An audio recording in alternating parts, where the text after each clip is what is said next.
What if you settle for good enough? What have I said? What have I said? The whole American hustle culture is gonna come after me. God damn it. What if you settle for good enough? What if you settle for average? Maybe you're creating something in your life. What if you settle when it's average? What if you're creating your life? What if you settle for good enough? What if you settle for average? Most people are not built to chase the best, and the best can be a very toxic mindset to have. I don't like the word mindset, but we're gonna use the word mindset for this explanation right here. It's very toxic frame to have in your mind. The best. I'm not gonna be happy until I have the best. But there's only one place for the best. At the top, there's only one place.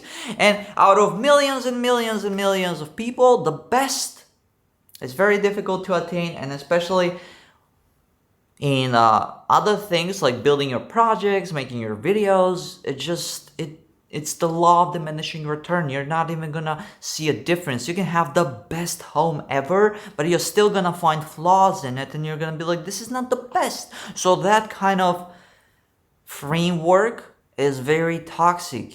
What if you settle for good enough? You're gonna be like, this is good enough. I'm making enough money. I'm not gonna try more. This is good enough. I'm happy.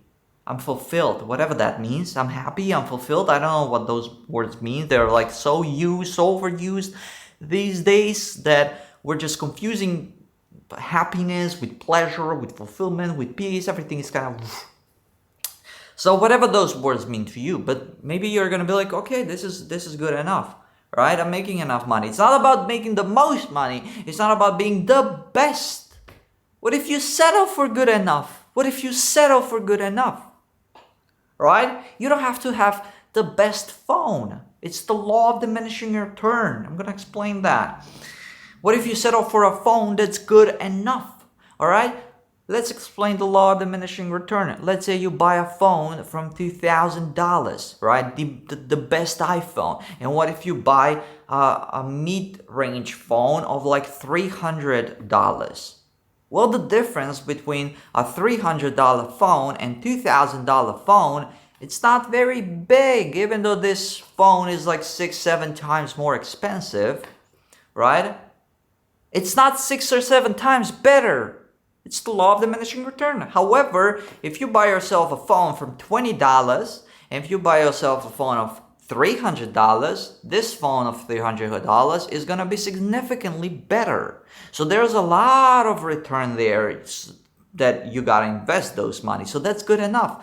That in the middle, what if you settle for the average, for the middle? Not for the low end of like buying a cheap ass phone of $20 that's going to break after a week, but also not buying the latest and best iPhone.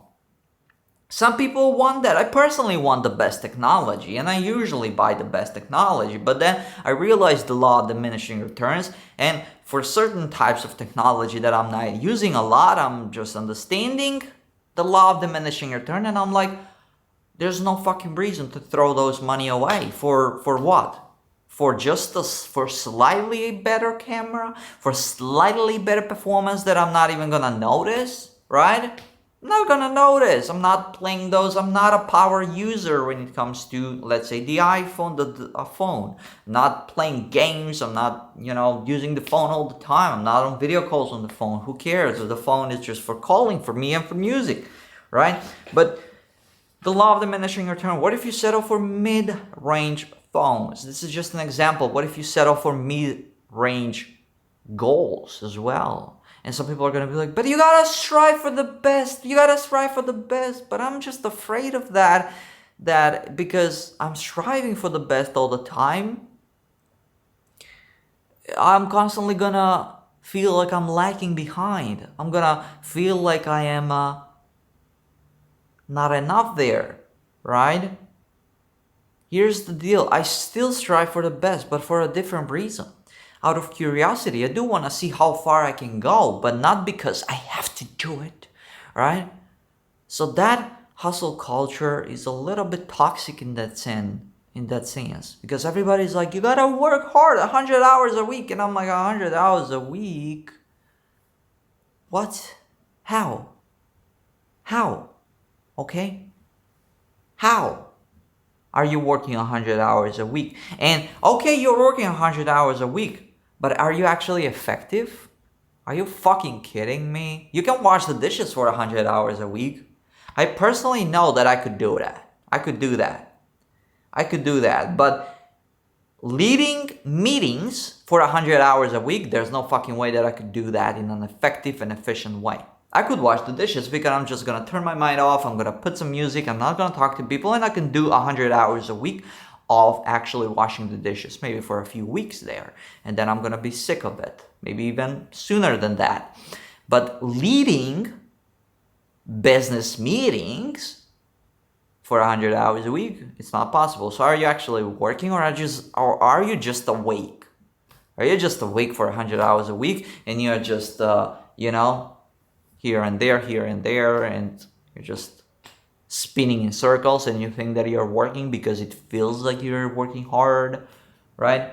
So this is kind of my philosophy about life. I'm trying to figure this out because I'm very young, and I need to figure out my life. And the more and more I realize about myself, I'm like, there's nothing wrong with having an average life. Because you have only one life, and if you chase after something all the time, you're just chasing it, and you're always gonna feel like you're lacking behind because you're chasing it. You can never just, settle. You can never be like, okay, I'm gonna get some rest.